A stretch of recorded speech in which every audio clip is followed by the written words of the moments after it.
Chapter 1, Silence in the Noise. The consensus did not notice humanity at first. It wasn't a censor error, nor a technological oversight. It was worse. In the vast psionic network that bound the conscious species of the galaxy, billions of voices intertwined, distinct, ordered, and interconnected. Each civilization emitted a clear mental signature, a geometric harmony that the psions could recognize across light years. And then, at the edge of a forgotten spiral arm, there was nothing. Not a void. Not silence. A distortion. "I'm detecting something," murmured interpreter Saleth, cranial membranes trembling under the strain. "Describe it," commanded the Primarch Thelian, immobile at the center of the resonance chamber. Saleth hesitated. "This never happened. It's unstable. Like multiple consciousnesses overlapping but never aligning. A primitive hive? No. Hives sing as one. Here, the voices contradict each other." A ripple of unease passed through the psionic circle. Contradiction was a known weakness, easily corrected by any advanced species. It rarely survived long. Location. Binary system. Primary planet. High population. Rudimentary space technology. Thelian closed his 3 eyes. Initiate first contact protocol. The human delegation waited in the orbital conference hall. Bare metal walls hummed softly under the life support systems. 5 humans sat behind the table, 2 diplomats, a military officer, a scientist, and a boy far too young to be here. "They're late," muttered Colonel Harris. "They're aliens, Dr. Rios replied without looking up from her tablet. "Their concept of time is probably not," Colonel Harris interrupted a voice that seemed to come from nowhere. Everyone froze.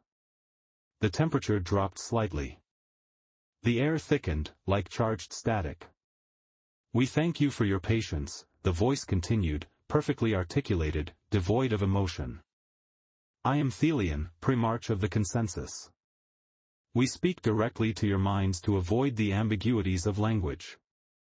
The boy at the table blinked. Are you sure your thing is working?" A real silence fell. In the alien resonance chamber, several psions tensed. "Repeat," Thelian demanded slowly. "I didn't hear anything," the boy replied, shrugging. "Just my own voice in my head, like usual." "This is a joke," Harris muttered. "No," said Rios, pale. "His encephalogram is normal."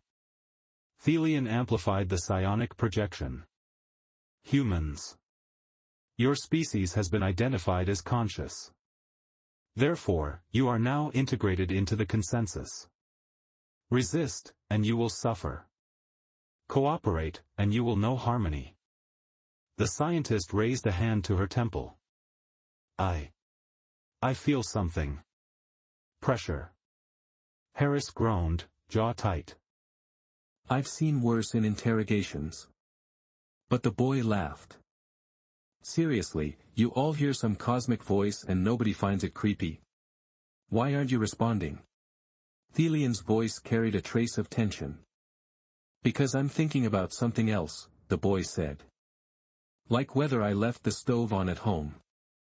A shiver ran through the alien psionic network. "Saleth, I confirm the anomaly," said the interpreter, voice shaking. "His mind slips. I cannot anchor it." Thelian attempted a deeper intrusion, a technique forbidden in diplomacy, but necessary against an unexpected resistance. He entered. Or rather, he tried to enter. What he found was nothing like a structured mind. Images exploded and vanished without logic, memories, fantasies, fears, unfinished melodies, internal sarcasms. A constant cacophony, with no center, no hierarchy.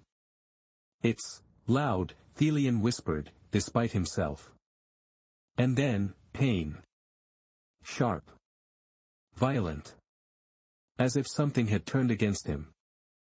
Thelian broke the connection, screaming, collapsing to the ground. The resonance chamber flared red with alarms. Pre-march. Withdraw. The link is unstable. In the human conference room, the boy rubbed his temple.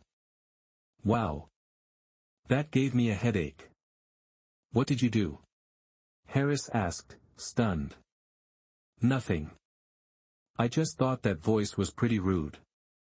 The alien holographic projection wavered, flickering. Humans, Thelian said, weaker now. Your mind is non-conforming. Rios swallowed hard. And, that's a problem. A long silence answered.